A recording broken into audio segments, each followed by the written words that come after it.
ప్రజాస్వామ్యాన్ని పూర్తి చేస్తున్నారు. కొనలు దీంతో కొట్టుకులాడుతుంది ప్రజాస్వామ్యం. ప్రజాస్వామ్యం అంటే ఎలా ఉంటది అనే కళలో కూడా మనం తెలుసుకునే పరిస్థితి అయిపోతుంది. ప్రజలు పాలించుకునే ఒక పరిపాలన విధానానికి పేరు ప్రజాస్వామ్యం అన్నది మర్చిపోయి పాలిస్తున్నారు. ప్రభుత్వం చేస్తున్నారు, పదవులు స్వీకరిస్తున్నారు, కానీ వాళ్ళ కుటుంబాలను కాపాడుకుంటున్నారు. వాళ్ళ పిల్లలకి కార్పొరేట్ విద్య, వాళ్ళ పిల్లలకి కార్పొరేట్ వైద్యం, వాళ్ళ పిల్లలకి రాజభోగ జీవిత విధానం. మరి మన పిల్లలకి ఏంది? నాడు నేడు పథకానికి కూడా సరైన విద్య గతిలేదు. పథకంలో డబ్బులు వేస్తున్నారు, ఏం ప్రయోజనం? మంచి విద్యను ఇవ్వట్లేదు. ఇస్తే ప్రశ్నిస్తారు. కనుకనే క్వాలిటీ ఎడ్యుకేషన్ ఇంపార్టెంట్ అని అంటారు. ఎక్కడిస్తున్నారు? ఎవరికి ఇస్తున్నారు? బానిసలుగా బతుకుతున్నారు మన బిడ్డలు బానిస బతుకులు బతుకుతున్నారు. వాళ్ళ చెప్పు చేతుల కింద బతుకుతున్నారు. రాజకీయ నాయకులకు పెట్టులుగా బతుకుతున్నారు పోలీసులు. పత్రికా విలేకరులు నీతి నిజాయితీని ధైర్యంగా రాయలేకపోతున్నారు. కారణం ఏంటి? డబ్బు, వ్యాపారం, భయం. పరిపాలకులకు భయం. వాళ్ళని చూస్తుంటే వీళ్ళకి భయం. ఒకప్పుడు పత్రికా విలేకరులు ఎలా ఉండేవాళ్ళు? ఒక సంచి తగిలించుకునేవాళ్ళు, ఒక పెన్ను పాకెట్లో ఉండేది, ఒక జిప్పా వేసుకునేవాళ్ళు, వాళ్ళు నిజాయితీగా రాసేవాళ్ళు, వాళ్ళని ఎవరో ఒకరు చంపేసేవాళ్ళు. మరి అప్పుడు ప్రజలు ఓడిపోయారు. అది చూసి మంచోళ్ళు ఎవరు రాయడానికి ముందుకు రావట్లేదు. వ్యాపారస్తులు ఆ కేసుని కబ్జా చేసుకున్నారు. మరి రాజకీయాల్లో ఒకప్పుడు ఎలా ఉండేవాళ్ళు? టంగుటూరి ప్రకాశం పంతులు గారు, తమిళనాడులో కర్మవీరర్ కామరాజర్ గారు. మనం మధ్యాహ్నం రోజున పథకం చూస్తున్నాం కదా, అది మొట్టమొదటి భారతదేశంలో తీసుకొచ్చిన ఘనత కర్మవీరర్ కామరాజర్ గారు. తమిళనాడులో ఆయన ముఖ్యమంత్రిగా ఉన్నప్పుడు పేదల కోసం ఆయన ఆకలితో వాళ్ళు చదవలేకపోతుంటే ప్రతి బిడ్డ బుద్ధ కోసమన్నా చదవడానికి రావాలని చెప్పి, దానికోసం కదా మనం స్వతంత్ర పోరాటంలో పోరాడిందని, దానికోసం కదా ఇంతటి పోరాటం చేసి ఎంతో మంది ప్రాణత్యాగాలు చేసిందని, వాళ్ళ కోసం కదా మనం బతికేదని చెప్పి ఆయన తీసుకొచ్చారు మధ్యాహ్న భోజన పథకాన్ని. ఈ రోజు అది భారతదేశం అంతా వ్యాపించింది. అలాంటి నాయకులు ఆనాడు, ఈనాడు ఆయన చనిపోయినప్పుడు ఎంతమంది?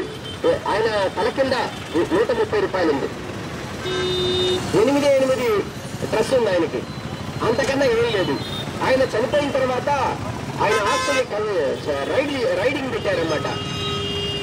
ఇన్కమ్ ట్యాక్స్ డిపార్ట్మెంట్ రైడ్ పెట్టింది. పెడితే చూస్తే ఏమీ లేదు. ఎవరయ్యా ఈయన? అసలు ఒక ముఖ్యమంత్రిగా ఉన్నారు, అసలు ఎదిగితే ఏమీ దొరకలేదు ఇక్కడ, అట్లానే రిపోర్ట్ ఇచ్చారు. అప్పుడు అర్థమైంది కామరాజర్ అంత గొప్ప నాయకుడని. అట్లాగా మహాత్మా గాంధీ గారు పిలుపునిస్తే ఆ పిలుపు మేరకు 10,000 రూపాయలు నెలకి సంపాదిస్తున్నారు లాయర్ గా చెన్నై హైకోర్టులో టంగుటూరి ప్రకాశం పంతులు గారు. ఆ పిలుపుకి ఆ లాయర్ వృత్తిని కూడా వదులుకొని వచ్చారు. మద్యపాన నిషేధం కోసం పోరాడారు, శాసన ఉల్లంఘన ఉద్యమంలో పోరాడారు. చెయ్యి లేకుంటే సావు అని చెప్పి, డూ ఆర్ డై అని చెప్తే గాంధీ గారు తెగించి పోరాడారు. జైలు పాలయ్యారు. చివరికి ముఖ్యమంత్రిగా ఉన్న ఆయన 3 గంటల తిండి కూడా దొరకకుండా ఆయన చూడటానికి ఎవరిన శాలువా కప్పడానికి వస్తే, ఎందుకయ్యా అది ఏం చేసుకోను, ఒక 2 అడ్డుబండ్లు తీసుకొస్తే తిన్నన్నా తింటా కదా అని అలా అడుక్కొని తినే పరిస్థితికి తీసుకొచ్చింది ఆనాడు ముఖ్యమంత్రి. ఈనాడు ముఖ్యమంత్రులు ఎలా ఉన్నారు? మన దేశాన్ని దోచుకుంటున్నారు. కులం పేరుతో, మతం పేరుతో రెచ్చగొడుతున్నారు. మనల్ని విభజించి పాలిస్తున్నారు.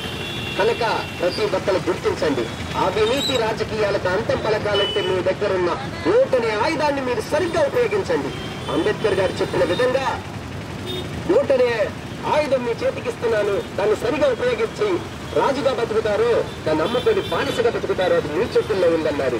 అలాంటి ఒక నాయకుడు ఆయన రాత్రి పగలు చదివిన చదువు ఈ దేశానికి ఉపయోగపడకపోతే గన్ పాయింట్తో నన్ను నేను కాల్చుకొని సూసైడ్ చేసుకొని చావడమే మేలన్నారు.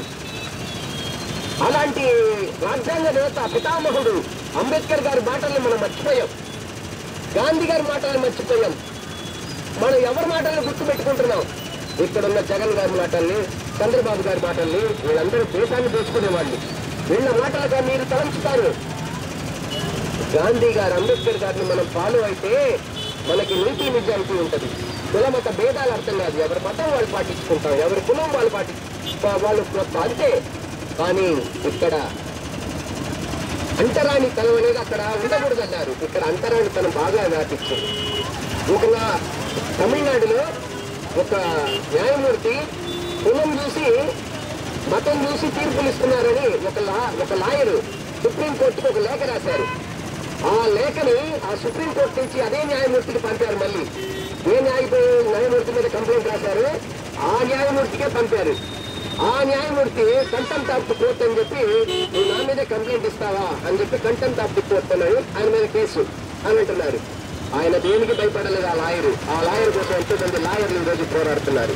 పోరాటం అనేది నీతిగా రావాలా, నిజాయితీగా రావాలా, ప్రజల నుంచి రావాలా, ప్రజల మనోభావాల్ని దెబ్బతీస్తున్నప్పుడు వాళ్ళ మనసులో నుంచి పుట్టుకు రావాలా, అది పోరాటం.